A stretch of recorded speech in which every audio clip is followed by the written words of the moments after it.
के लिए एक थाली लेनी है। गहरा सा कोई बर्तन आप ले लीजिएगा। आप थाली ले सकते हैं या आप परात भी ले सकते हैं। थोड़ा बड़ा लीजिए क्योंकि अभिषेक में बहुत जल और सामग्री चढ़ाई जाती है, तो सारी सामग्री आ जाए इतना बड़ा आपको कोई भी पात्र लेना है। तो मैंने यहाँ पर थाली ले ली है। इसके साथ ही हमें मिट्टी के शिवलिंग यानी पार्थिव शिवलिंग का अभिषेक करना है। तो दिन में ही आप पार्थिव शिवलिंग बना लीजिएगा। पार्थिव शिवलिंग को बेलपत्र पर रखना और इस तरह से रखना कि बेलपत्र की डंडी और जो ये शिवलिंग की जलहरी है वो एक साइड होनी चाहिए। और देखिए पार्थिव शिवलिंग आप दिन में ही बना लीजिएगा।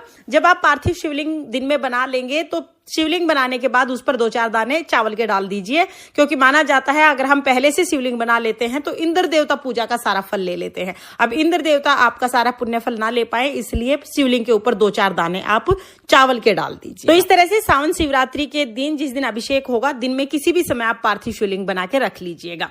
फिर हमें जब पूजा करेंगे तो एक अखंड दीपक जलाना है। ये दीपक पूरी पूजा के दौरान जलता रहेगा, इसलिए बड़ा दीपक हमें लेना है और दीपक हमें देसी घी का लेना है। इसके साथ ही अभिषेक करने के लिए हमें जल चाहिए होगा। आप तांबे के या पीतल के लोटे में जल ले सकते हैं। जल हमें ज्यादा लेना है क्योंकि अभिषेक के लिए ज्यादा जल चाहिए होगा, तो एक लोटा ले ले और साथ में आप अलग से भी जल ले सकते हैं।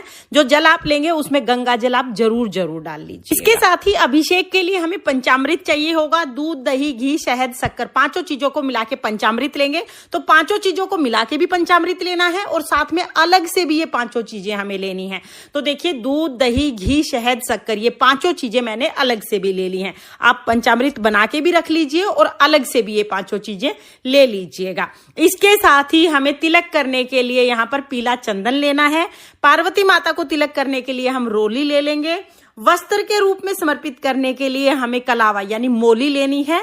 गणेश जी और भगवान शिव शंकर को समर्पित करने के लिए हमें 2 जनेऊ चाहिए होंगे। आप पीले या सफेद कोई भी जनेऊ ले सकते हैं।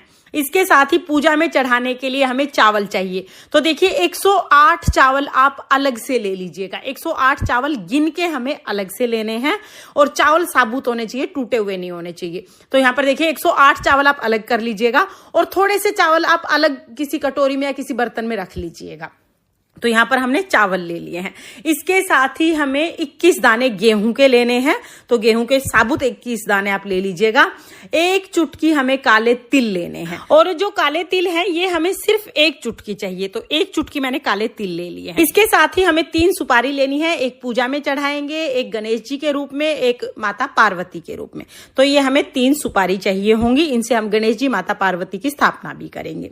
इसके साथ ही हमें 5 कमल गट्टे चाहिए। तो देखिए इस तरह के कमल गट्टे होते हैं। 5 कमल गट्टे चाहिए। ये पंसारी की दुकान पे आपको मिल जाएंगे। कमल गट्टे ना हो तो कमल के फूल भी आप ले सकते हैं। इसके साथ ही हमें अबीर चाहिए होगा। अबीर इस तरह का सफेद